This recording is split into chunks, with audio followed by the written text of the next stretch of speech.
নমস্কার, সকাল সকাল চলে এলাম আপনাদের সঙ্গে দেখা করতে। সকালটা আমাদের এভাবেই শুরু হয়। যারা আমাদের নিয়মিত দেখেন তারা এতদিনে জেনে গেছেন যে এই বাড়ির সামনের রাস্তাটায় আমরা সকালবেলায় রোজ বেরোই এবং এটা আমাদের একটা নিয়মিত অভ্যেস।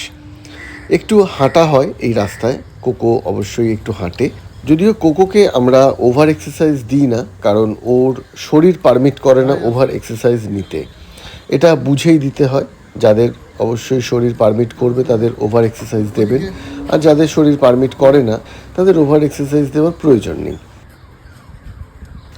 একটু হাঁটা, একটু লোকজন দেখা, আর তারপরেই আমরা পৌঁছে যাই আমাদের সেই পরিচিত এবং খুব পছন্দের মাঠে। যদি আপনার পোষ্য পটি করতেই পারে, খুব স্বাভাবিক, তাহলে পেট প্যারেন্ট হিসাবে আপনার কর্তব্য কিন্তু এই পটিটা পরিষ্কার করে দেওয়া। কারণ পেট প্যারেন্ট হিসাবে আমাদেরও দায়িত্ব থাকে পরিবেশটা পরিষ্কার রাখা।